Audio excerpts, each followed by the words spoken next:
Welcome to the Agent of Wealth podcast with Mark Bautis from Bautis Financial. In this podcast, Mark helps guide you towards financial freedom, ensure you never run out of money, and create a balance in life that prioritizes what is most important to you. Join us for this journey as Mark draws from years of expertise and guest experts to solve the multiple wealth building challenges involved in your financial life.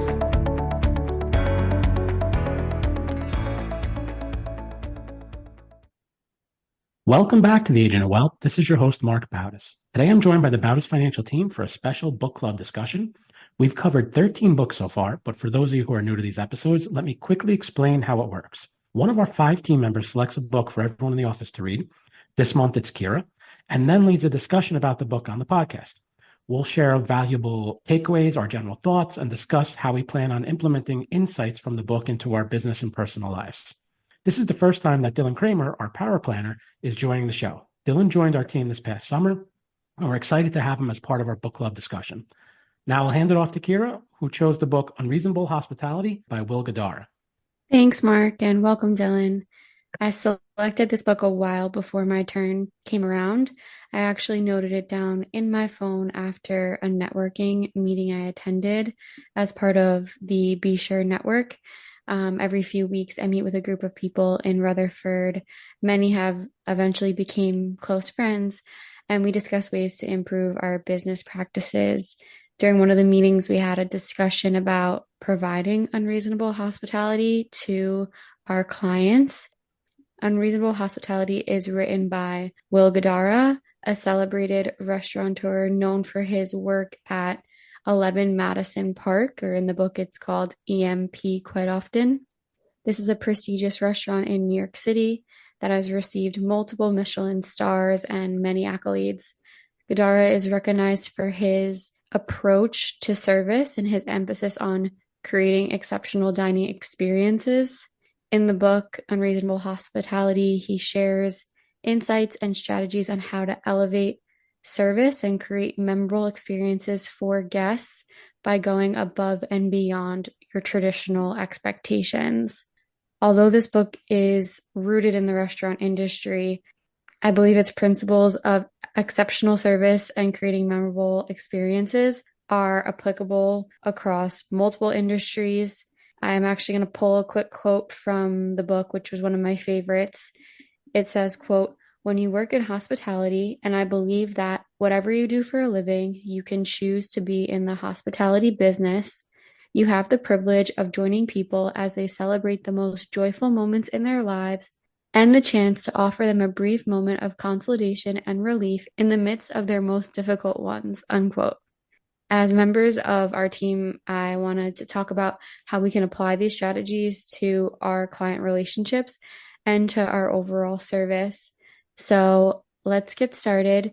John, can you begin by sharing how Will defines unreasonable hospitality and what sets it apart from traditional notions of hospitality? Sure. Yeah. Thanks, Kira. Looking back on the book and this question, I don't know if he has a very distinct definition of what unreasonable hospitality would be. And I think that's actually the beauty of it. I mean, it really kind of takes its own form, depending on what you're talking about or where it's coming from. But I think the best way to explain it, and it, unreasonable, the word unreasonable in the phrase unreasonable hospitality, can come from a couple of different angles. One, really, it starts with the experience. Obviously, this book talks about hospitality as it pertains to restaurants and the restaurant business, but really, it could really apply, and it's kind of what you were talking about there for a second, is that it really can apply to almost anything. And it's really all about the experience, the people, the person who is experiencing that unreasonable hospitality. And it really is an expectation. So when you go to a restaurant, there's certain expectations. You want the glasses to be clean, the silverware to be clean. You want to be approached by a member of the team or a waiter or waitress in a timely fashion. You want your food to come out in a timely fashion. And you have those expectations within your experience as a restaurant, and unreasonable hospitality kind of goes that extra level. Like, you kind of almost know that you're in the midst of unreasonable hospitality when it happens, because it's something that's just stands out. And that can be a lot of different things. And And one of the cool things about the book is I love to see their journey through this and trying to achieve it, because it just starts with an idea and kind of takes on its own life form. And the other part of it is what might be your unreasonable hospitality to each individual might be different to the next. So trying to figure out a way to wow everybody is obviously a challenge, and it kind of almost makes it unreasonable as well, because everyone's expectations might be different. The other angle is what could be unreasonable about what the way they talk about and lay out unreasonable hospitality in the book is really the execution and how you're going to put together a reasonable. I'm saying unreasonable hospitality, we should almost make it like because saying it over and over again is just like it's like a word salad. But being able to actually do it and perform that, what you would consider those parts of the unreasonable hospitality in a way that's cost effective, time effective. In a lot of ways, some of the examples I'll talk about in a little bit, they're just hard to execute because you need more people. There might be costs involved. So really just like that expectation part is just exceeding expectations, but also the unreasonable part is when it comes to restaurants, you're running a business. So being able to actually do it in a cost effective and a timely way is also could probably be perceived as unreasonable as well. Yeah, I think that defining it is challenging, but the supporting examples of how unreasonable hospitality has been achieved in the book is really like what kind of gives it the color. So, what are some of the examples in the book that really stood out to you of unreasonable hospitality or UH? Yeah. Well, I think that the one that stands out the most and probably does to a lot of people is that whole idea of like the team of dream weavers they have. They're basically creating these almost specific type little unreasonable tasks, if you may, within each guest.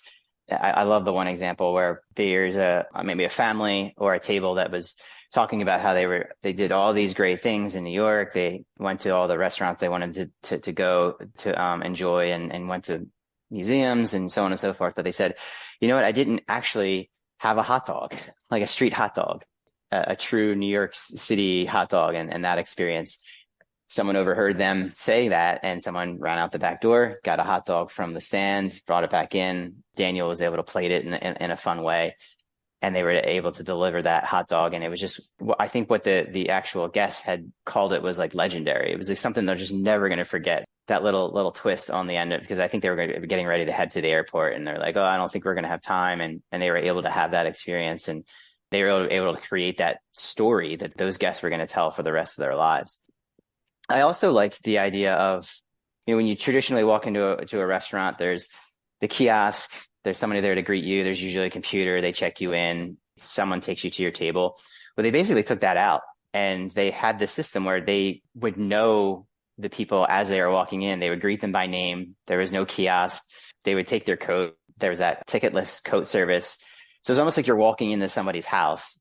It was unreasonable because they needed like 2 or 3 people they would go online and search for people. So they would have pictures of them. And so you see them walking in, they would have to then connect that picture with the person walking in and have their name. And that experience of somebody walking into a restaurant and then immediately knowing who they were, like being greeted at the front door of somebody's house and being escorted off to their tables.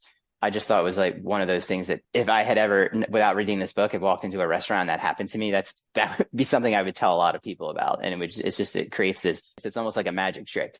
Those two really stood out to me. Yeah, and on the street hot dog example, what does a street hot dog really cost? Like $2, $2.50. It's such a small expense. Whereas like at some other places, if you say, oh, we're celebrating our anniversary, or we just got engaged, or some type of exciting news, maybe they'll drop off a bottle of champagne, this, great extravagant gift. But sometimes the small things like go so much further. So I really enjoyed, actually, both of those examples are really great. Okay, now let's talk about some of the chapters within the book. I'll call out a few of them and you guys can touch on, any specific part. So I'll start with you, Mark. What did you think about the section about setting and exceeding expectations? Yeah, so Guidara talks about this in chapter 7. And what he does is he calls this one of the core tenets of exceptional customer service. It's like once you define, okay, yeah, we want to provide unreasonable hospitality. Okay, the next step is, well, how do you do that?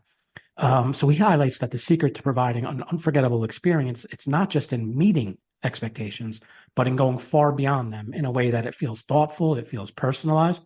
So what he does is he says, first, you have to understand the guest's expectation. That's the foundational to hospitality. He argues that every guest arrives with a baseline expectation, and it's based on their prior experiences, the price they're paying, and the reputation of the, in this case, restaurant.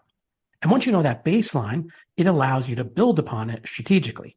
So, like, for example, one of the things we do in our intro meetings when we first talk to someone is we'll ask them, what are you looking to get out of working with a financial advisor? And what you would think would be kind of a straightforward question, it's not. We get all different kinds of responses, but at least it gives us a feel for what someone's thinking, what someone is looking to get out of the relationship with us, and it helps us kind of build on those expectations. And as we try and provide that exceeding their expectation, this helps us figure out, okay, where's the baseline? Another one of the major themes in the chapter 7 is anticipation. So you want to read between the lines of what the guests say and pick up on subtle cues that can tell you more about what they're looking for, what they're desiring.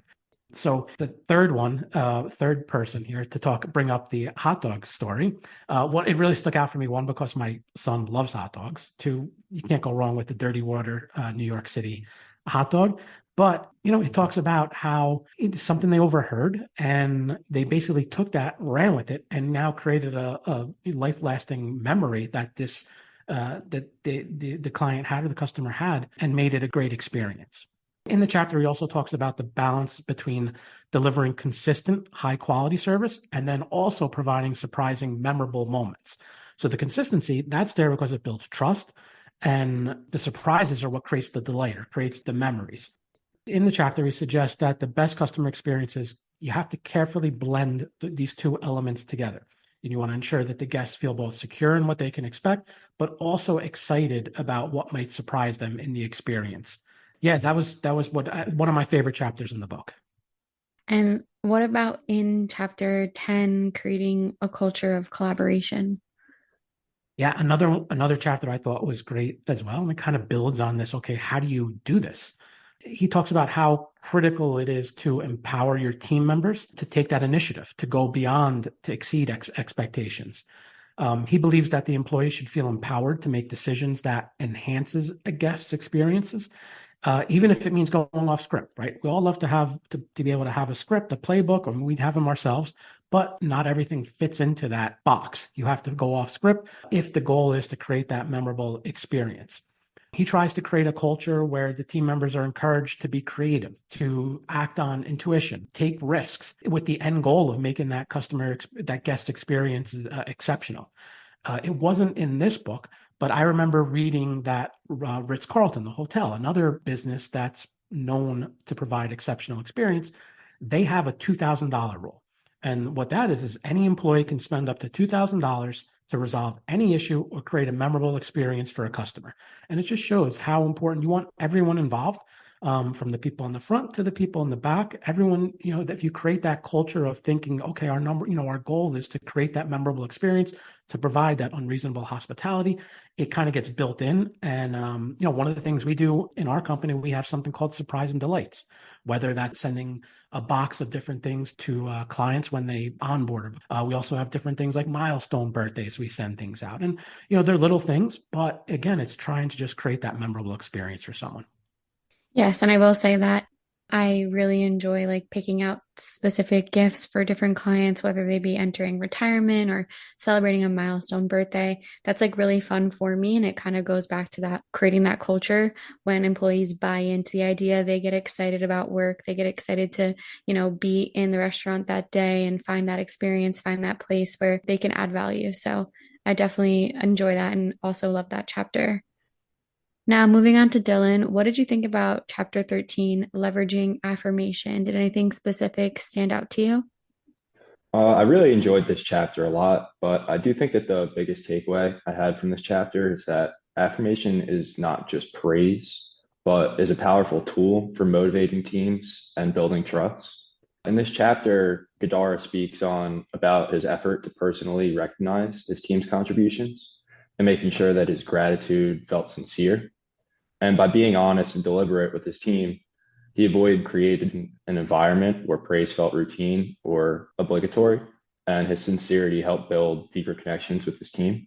So by affirming his team's potential, it led them to step up and also take more ownership over their roles. This didn't only empower the team, but also elevated the entire guest experience because each team member was fully invested. So by affirming what his team members were doing right, they were more receptive to feedback and more willing to learn and grow. And this helps create a culture of continuous improvement. So not only is leveraging affirmation with team members important, but also with guests. And Guidara gives an example of this in the book when a couple came in to celebrate their anniversary. So the service team went above and beyond to research details about the couple's relationship in order to craft a unique dining experience for them. And they did this by catering dishes towards, they tailored dishes to evoke memories of special events in their relationship, with the staff acknowledging these milestones throughout the meal. And they also even slowed down their meal so that they were the last ones in the dining room. And they moved them over to their private dining room and actually played music for them to have their first dance again. So the team was able to create a deeply emotional and lasting impression with these guests. And the guests didn't just feel celebrated, but they also felt that the restaurant truly cared of their story. Yeah, I love that story. I think that just touching on that chapter, the author does a really great way of sharing a specific like leadership tool or, tool that can be applied to businesses and then providing a great, robust example. So thank you for sharing that, Dylan. Now on to you, Kayla. I know it's tough going last, but I wanted to ask you, are there any specific stories or anecdotes from the book that you found particularly interesting or compelling?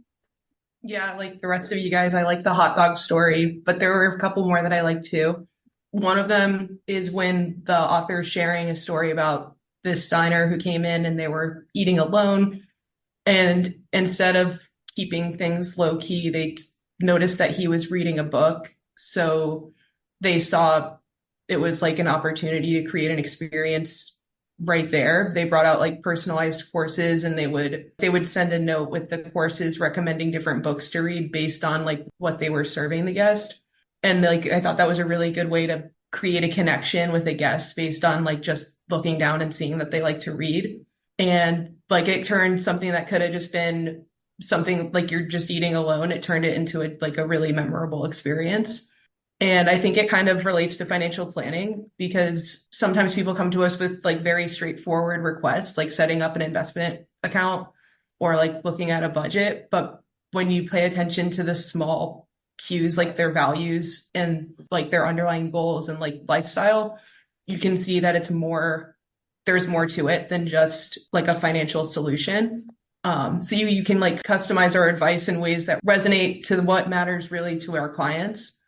Another story I liked from the book is when the author is talking about his father, who also worked in the hospitality business. And his father said to him, "You can't give what you don't have." And I liked this because I think it really relates to financial planning too, because to give like the best advice, you need to be prepared.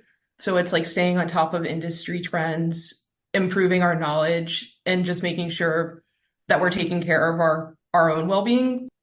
I also liked how he talks to create cultures of care within his team. So like everyone feels supported and involved and wants to be a part of it. So putting these stories together, I think it's about paying attention to the little details and like customizing the experience and ensuring that we're all in like the place to give it our absolute best. Yeah, thanks, Kayla. Before we wrap up, I just want to discuss some of the challenges in implementing the principles of unreasonable hospitality in a business setting. I think we'd be remiss if we don't mention them, but I'll also offer some solutions. So the first, I think, is consistency and scalability. Providing a highly personalized, exceptional service on a large scale can be difficult just thinking about logistics. Maintaining individual attention and care as a business grows must take careful planning. So to overcome this, I think the use of technology and CRM systems or customer relationship management systems can help, but it should be balanced with the human touch. So for example, have you ever been to a doctor or to the dentist and one of the nurses or hygienists asks you something about your personal life. When I was at the dentist a couple of weeks back, the dental hygienist greeted me and asked me when my brother was getting married. It sparked a great conversation. We were going back and forth, talking about the wedding date, the dress that my brother's fiance is going to be wearing. And it wasn't until she left the room that I realized the last time I was in, my dentist must have made note in their CRM that my brother had just proposed. These kinds of interactions can work on a large scale if there's consistency and systems in place to make them happen. The second challenge that businesses may face when implementing unreasonable hospitality is resource constraints. John touched on this a little bit earlier. Offering exceptional service can require more time, effort, and financial resources, but businesses with tight budgets or limited manpower may just think that this can't apply to them. They may read this, oh, this is great, but how will I be able to make this happen?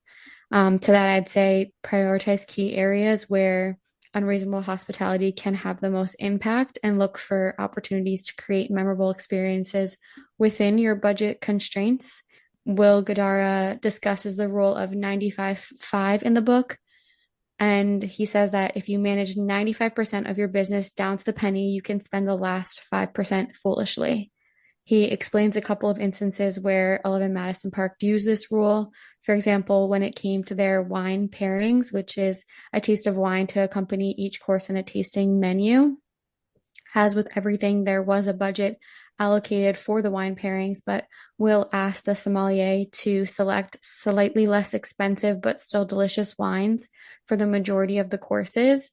And then at the end, wow the customers with a special rare and more expensive glass. And I think also having that at the end is kind of like the punch line, you know?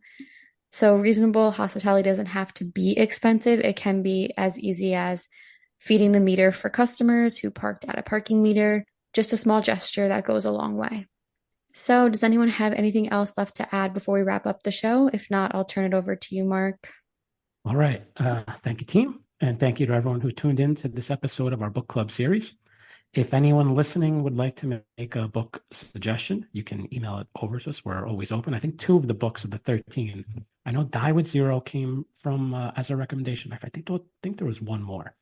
But if we don't get a recommendation, I'm up next. So I will pick and join us next time as we read a book that I'll suggest. Don't forget to follow the Agent of Wealth on the platform you listen from and leave us a review of the show. We're currently accepting new clients, and if you'd like to schedule a one-on-one consultation with our advisors, please do so at bautisfinancial.com/call. Thank you for listening to the Agent of Wealth podcast. Click the subscribe button below to be notified when new episodes become available. The information covered represents the views and opinions of the guests and does not necessarily represent the views or opinions of Bautis Financial. The content has been made available for informational and educational purposes only and is not intended to be a substitute for professional financial planning and investment advice.